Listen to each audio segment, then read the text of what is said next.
로마서의 일부가 끝났습니다. 8장에서 끝났습니다. 이제는 율법과 복음, 율법이냐 복음이냐 율법이냐 믿음이냐라고 하는 개념은 이제 끝났습니다. 여러분 이제 그건 잊으셔도 되겠습니다. 2부가 시작됩니다. 이게 이제 2부입니다. 이 로마서 2부에서는 무슨 얘기를 하느냐면 유대인들은 그러면 구원을 받느냐라고 하는 것에 대해서 이야기하는 겁니다. 율법이냐 복음이냐 할 때의 핵심이 뭐냐면 율법은 유대인들이 가지고 있는 거잖아요. 복음은 이방인들이 가지고 있는 거죠. 이방인들은 율법을 가지고 있어 본 적이 한 번도 없어요.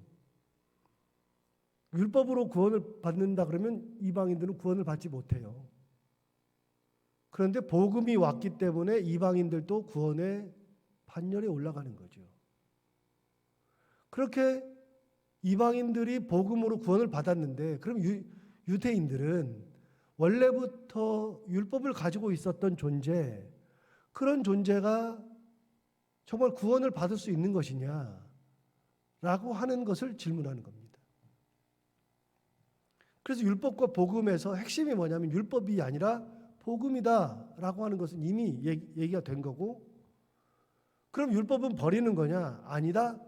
버리지 못한다. 율법은 더 복음이 들어오면서 율법은 더 우리가 지키려고 노력할 수밖에 없는 거다. 그래서 율법과 복음은 그동안에는 잘못 생각해서 율법과 복음이 배치된다고 생각을 했는데 사도 바울은 배치된다고 한 적이 한 번도 없어요. 율법은 복음의 완성이 율법이다. 또 이렇게 얘기하죠.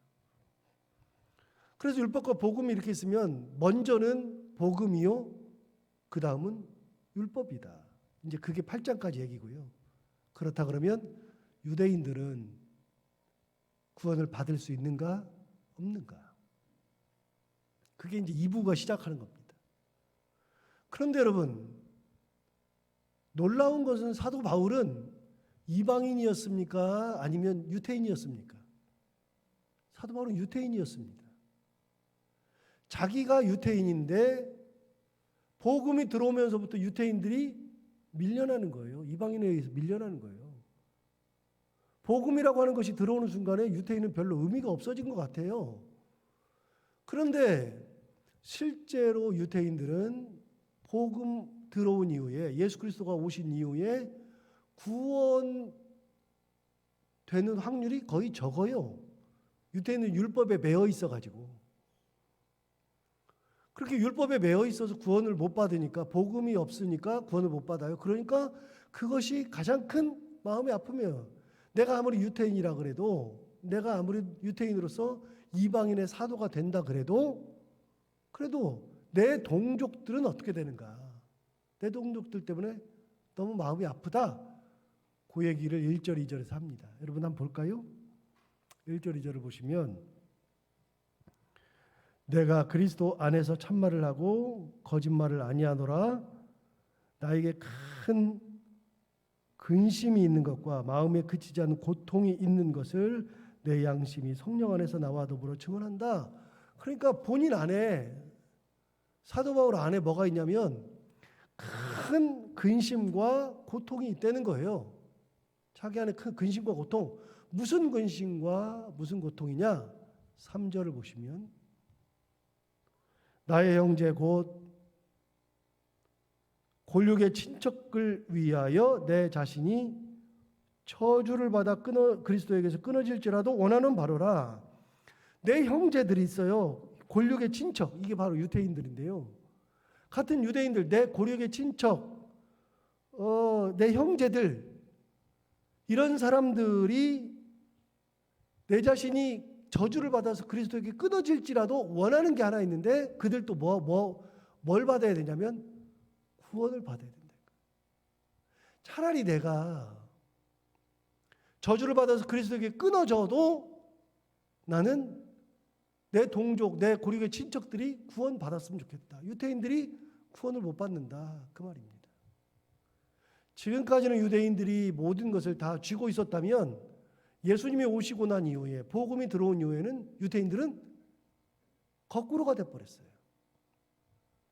그래서 사도 바울은 자기가 그리스도에게 끊어질지라도 원하는 바라고 얘기했어요. 그런데 여러분, 또 놀라운 재미있는 게 하나가 있잖아요.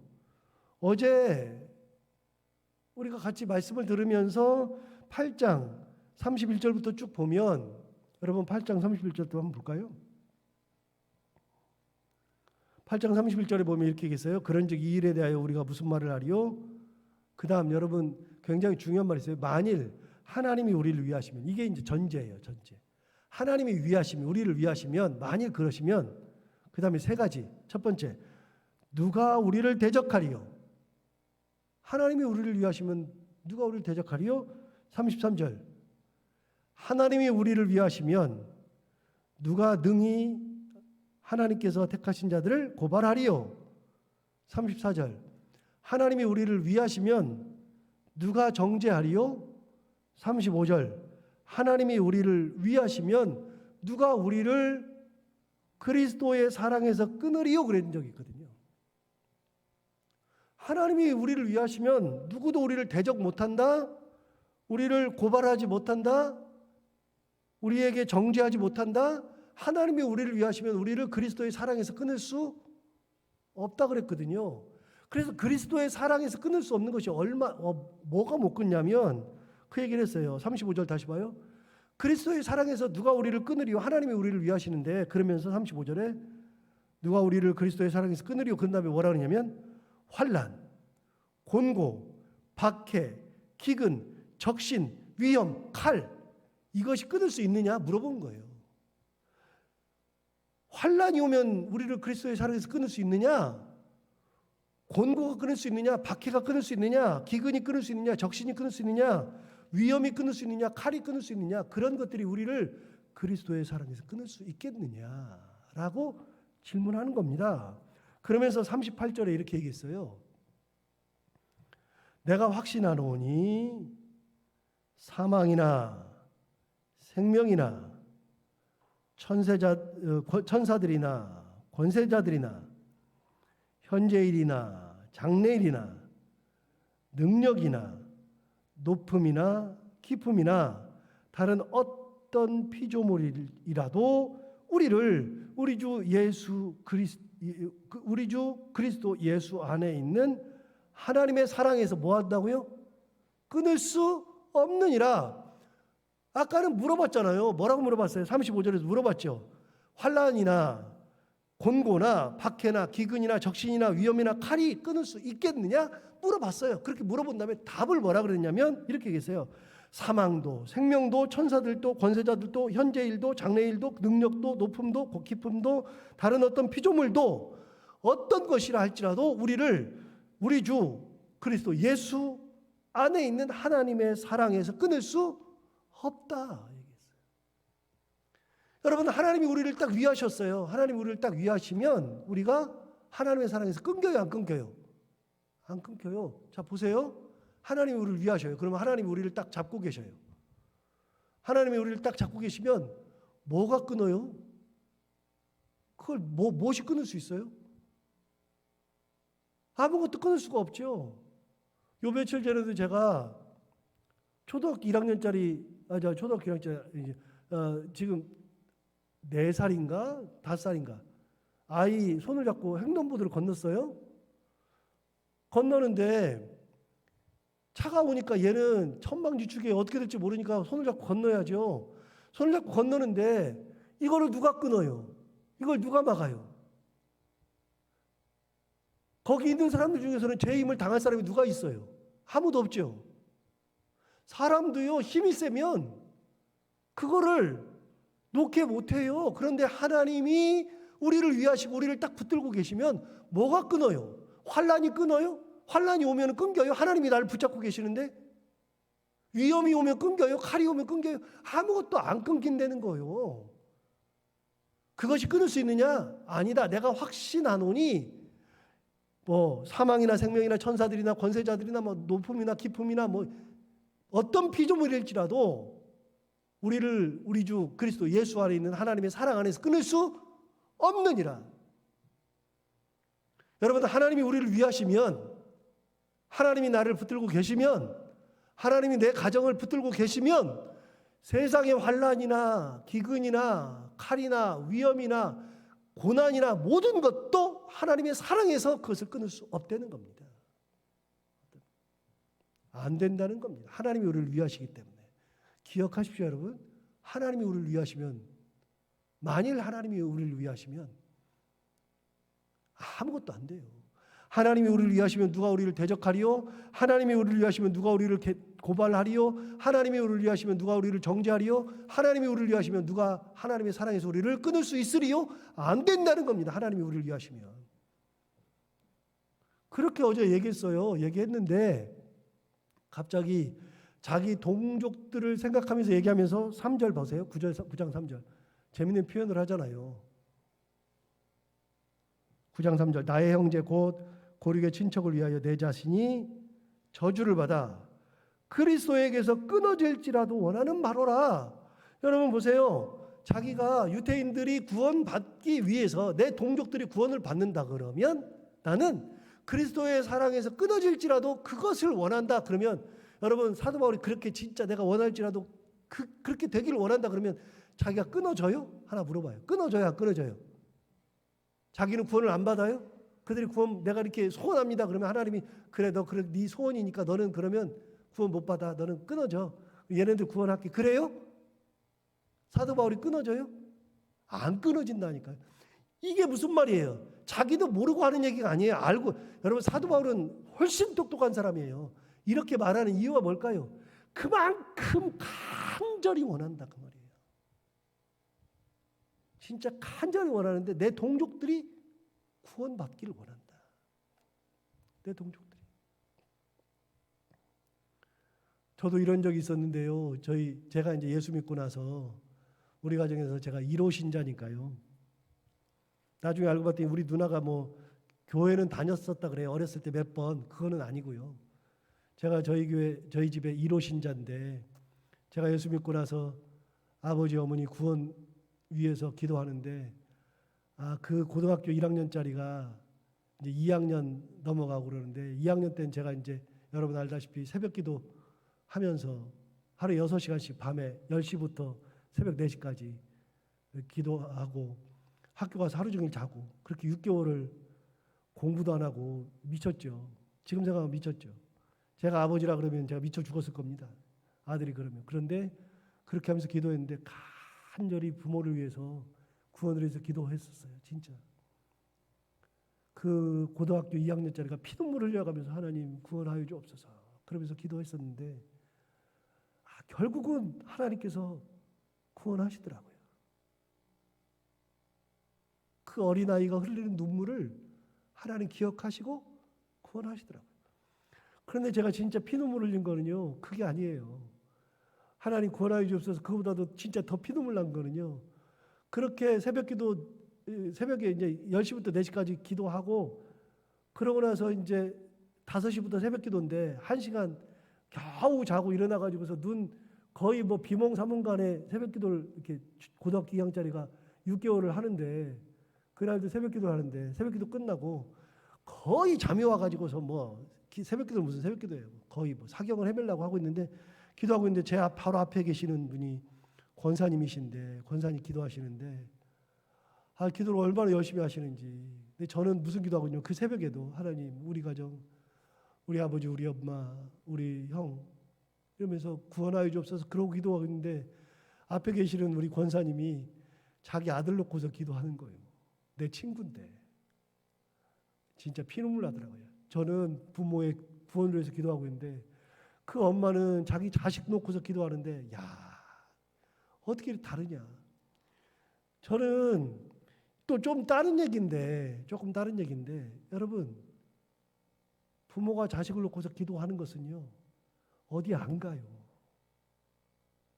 하나님 앞에 차곡차곡 다 쌓여요.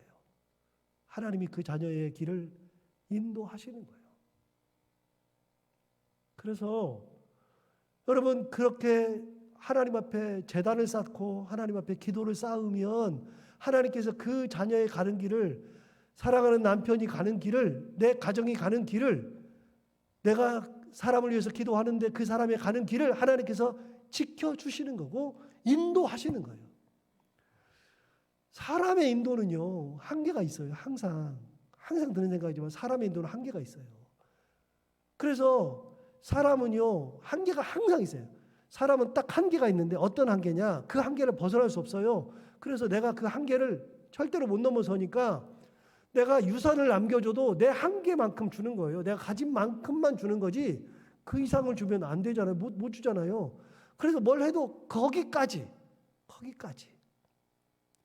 결혼할 때 도와줘도 내가 가지고 있는 것에 거기까지. 대출을 받아준다 그러면 대출을 받을 수 있는 거기까지만 하는 거예요. 그 이상은 절대로 못 주는 거예요. 인간은 한계가 있어요. 자녀를 공부를 시켜도 거기까지. 애가 취직을 해도 거기까지. 남편이 무슨 사업을 하거나 일을 해도 거기까지 도와줄 수 있는 거예요. 인간은요, 거기까지 한계가 반드시 있어요. 그런데 누가 인도하셔야 되냐면 하나님이 인도하시는 거예요. 하나님은 한계가 없으시니까. 그분이 이끌고 가시는 거니까. 얘가 약간 다른 데로 했지만 사도 바울이 진짜 하나님의 사랑에서 끊어질지라도 원하는 게 유대인들의 구원. 아니 복음이 들어와가지고 지금까지 유대인들은 안 그랬는데 복음이 들어왔는데 이 유대인들이 버림받게 생겼어요. 자, 4절 한번 볼까요? 유대인들이 어떻게 살았느냐면 3절을 보시면 3절에 4절 그들은 이스라엘 사람이라 자기가 원하는 사람들이 이제 이스라엘 사람들 유대인들이라고 분명하게 얘기하죠. 그러면서 뭐라 하냐면 4절 다시 보세요. 그들은 이스라엘 사람이라 그들에게는 양자됨과 영광과 언약들과 율법을 세우신 것과 예배와 약속들이 있고 자 6가지를 얘기했어요. 유대인들이 지금까지 맡았던 거 양자됨, 영광, 언약들, 율법을 세우신 거, 예배, 약속들이 있었어요. 그러니까 지금 이거는 그동안 이방인들은 한 번도 가져본 적이 없던 것들. 구약시대에 복음이 들어오기 전에 예수 그리스도께서 오기 전에는 이들이 다 독점하던 거예요. 전부 다. 누가 하나님의 양자가 돼요. 유대인들 말고는. 영광은 누가 가졌어요? 그들이 가졌죠. 언약, 율법을 세우신 것, 예배, 약속들 전부 다 유대인들이 가지고 있었던 거예요. 복음이 들어오기 전에. 5절도 보세요. 조상들도 그들의 것이요 육신으로 하면 그리스도가 그들에게서 나셨어요. 유대인들은 대단하죠. 여러분 예수님이 이방인에게서 난 게 아니라 유대인에게서 난 거예요. 조상들도 다 그들의 것이에요. 그렇게 영광을 가지고 있었던 존재들이 유대인이었다 그 말이에요. 그들이 다 가지고 있었어요. 그런데 여러분 6절 보세요. 그러나 하나님의 말씀이 폐하해진 것 같지 않도다. 이 말이 무슨 말이냐면 이해하기가 어려운데요. 이 말이 뭐냐면 유대인들이 그렇다 그래서 복음이 들어왔다 그래서 하나님이 그들을 사랑한다. 내가 너의 아버지다 라고 하셨던 것, 하나님이다라고 하셨던 것이 폐하여진 것 같지는 않다. 내가 너를 사랑한다는 것이 폐하여진 것 같지 않고 내가 너의 하나님이다라고 하는 것도 폐하여진 것 같지 않다. 버려진 것 같이 느껴지지만 그렇지 않다. 하나님은 아직도 유대인들을 사랑하시고 아직도 하나님이시다. 얘기하는 겁니다. 그들이 지금 복음을 모르기 때문에 그러는 거지 실제로는 폐하여진 것은 아니다. 6절. 그러면서 이제 유대인을 이제 설명하기 시작하는 거예요. 6절. 그러나 하나님의 말씀이 폐하여진 것 같지 않도다. 이스라엘에게서 난 그들이 다 이스라엘이 아니요. 또한 아브라함의 씨가 다 그의 자녀가 아니라 오직 이삭으로부터 난 자라야 내 씨라 불리리라 하셨으니 곧 육신의 자녀가 하나님의 자녀가 아니요 오직 약속의 자녀가 씨로 여기심을 받느니라. 어려운 얘기가 시작하는데요. 쉽게 설명하면 이거예요. 제가 그냥 설명할게요. 자, 이스라엘 사람들이라 그래서 다 이스라엘 사람이냐? 구약 시대는 그랬죠. 그러면 설명을 해주는 거예요. 아브라함의 씨에서 나오면 다 그 아브라함의 씨가 다 아브라함의 자녀냐? 아니다. 그러면서 예를 설명하는 거예요. 여러분 아브라함이 자식을 몇 명 낳았죠? 아브라함이 자식을 몇 명 낳았어요? 둘 낳았어요. 한 명은 이스마엘, 한 명은 이삭을 낳았어요.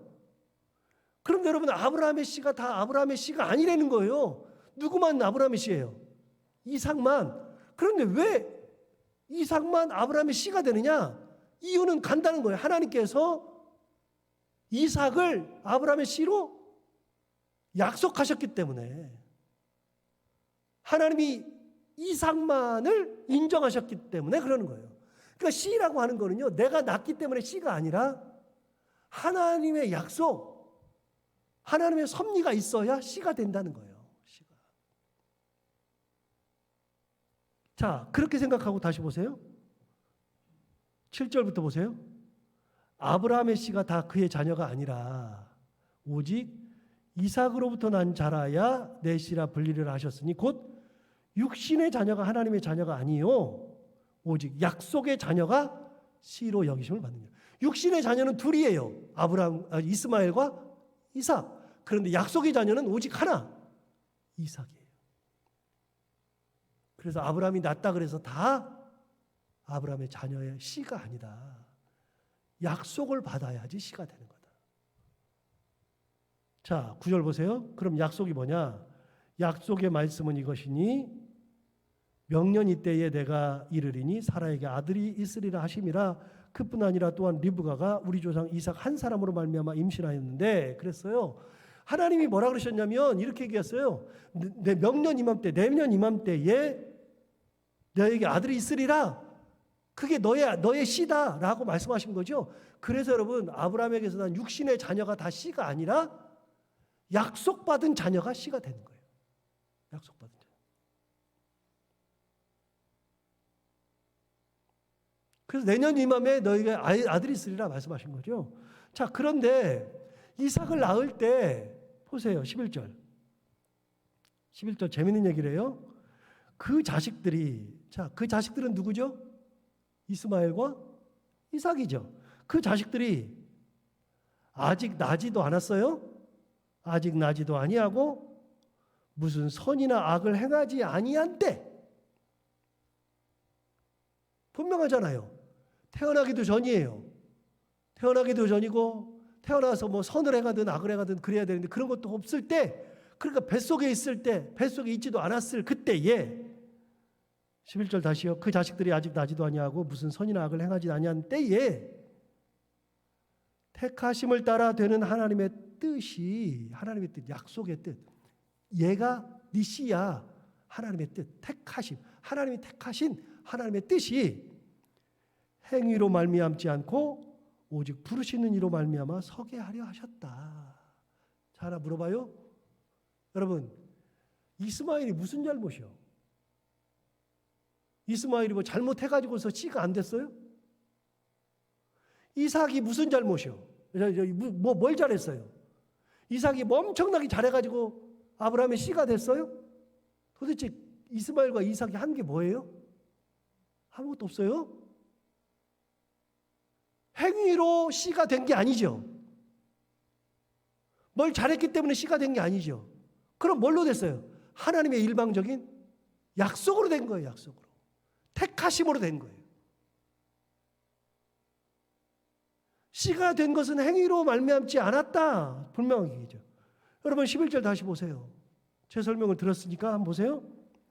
그 자식들이 아직 나지도 아니하고 무슨 선이나 악을 행하지 아니한 때에 택하심을 따라 되는 하나님의 뜻이 행위로 말미암지 않고 오직 부르시는 이로 말미암아 서게 하려 하셨다. 그러니까 이삭이나 이스마엘은 아무것도 한 게 없어요. 행위를 한 게 없어요.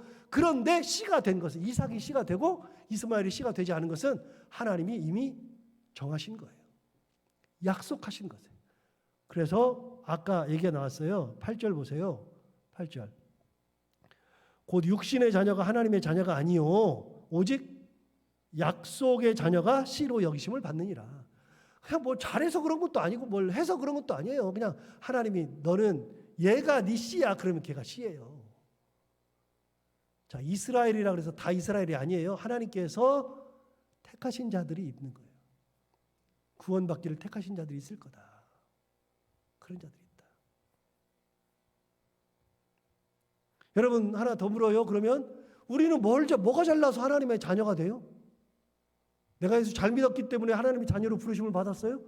아니요. 하나님이 나를 부르셔서 이 자리에 있는 거 아니에요? 하나님이 저를 부르셔서 목사를 삼으신 거 아니에요? 제가 뭐 잘나서 이 자리에 서 있어요? 아니잖아요. 하나님의 은혜 가운데 서 있는 거잖아요. 은혜 가운데. 그래서 우리는요 항상 은혜의 산물이지 행위의 산물이 아니에요. 내가 뭐 대단한 재능의 산물이 아니라고요. 그래서 우리는 예수 믿으면서 항상 감사, 항상 은혜, 그렇게 구원받은 거예요. 자, 18절 보세요. 18절. 그런즉 하나님께서 하고자 하시는 자를 긍휼히 여기시고 하고자 하시는 자를 완악하게 하시느니라. 하나님이 하고자 하시면 구원받는 자를 구원받게 하시고 구원받지 못하게 한 자를 구원받지 못하게도 하실 수 있다. 그래서 유태인들은 하나님께서 이제 그 약속이 폐하진 것 같지 않다. 하나님이 사랑한다고 하는 거 폐하해지지 않았다. 지금은 저들이 구원을 못 받아도 복음이 없어도 하나님께서 저들을 하고자 하시는 자를 그렇게 하시고 저들을 구원의 길로 인도하실 거다. 은혜 가운데. 그래서 유태인들도 너희들도 이방인들도 은혜로 구원받았으니 유대인들도 구원 하나님의 은혜로 받는 거다. 그래서 은혜가 앞선다는 거 얘기하는 거예요. 여러분 우리가 예수 믿으면서 잘난 거 아무것도 없지만 하나님의 은혜로 이 자리에 있는 거예요. 그래서 우리는 항상 감사. 우리가 이삭의 씨, 아브라함의 씨가 된 것도 감사. 나를 택하여 주신 거. 그것에 감사하면서 은혜를 누리며 살아가는 저희들이 다 되기를 바랍니다. 기도하겠습니다. 하나님 아버지, 사도 바울은 자기 동족 이스라엘이 구원받지 못하는 것 때문에 고민에 고민을 더하고 그것 때문에 큰 고통 속에 근심 속에 있으면서도 그들이 구원받기를 간절히 바라는 것. 그러면서 그가 바라는 소망 하나, 이스라엘이 다 이스라엘이 아니요 씨가 다 씨가 아니라 하나님의 은혜가 있어야 씨가 된다는 것. 하나님의 약속이 있어야 씨가 된다는 것. 그래야 구원받는다는 것. 그래서 이스라엘 백성들도 하나님의 은혜의 약속 그것이 사라지지 아니하므로 결국은 하나님께서 그들을 구원하실 거라는 믿음. 모든 구원은 은혜로 말미암는다는 것을 다시 한번 고백하게 됩니다. 하나님 아버지, 우리가 이 자리에 있는 것이 다 하나님의 은혜요. 우리가 살아가는 것이 다 하나님의 은혜요. 우리가 구원받는 것 자체가 하나님의 은혜인데 그 은혜에 항상 감사하며 살게 하여 주옵시고, 우리가 씨가 된 것은 우리의 행위로 되지 않았던 것을 항상 기억하면서 교만할 필요가 전혀 없이 항상 감사하고 하나님 앞에 겸손한 모습으로 나와서 하나님의 은혜에 보답하며 살아가는 인생들이 다 되게 하여 주옵소서.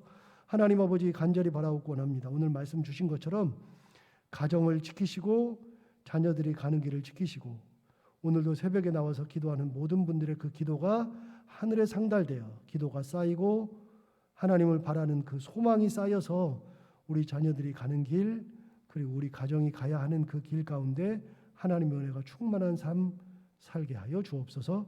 하나님 아버지, 오늘도 하루를 살아갈 때 이 말씀 기억하며 곱씹으며 살게 하여 주옵시고, 오늘도 해야 되는 것들 기쁨으로 감당하고 만나는 분들과 함께 웃고 행복한 하루가 되게 하여 주옵소서. 예수님 이름으로 기도하옵나이다.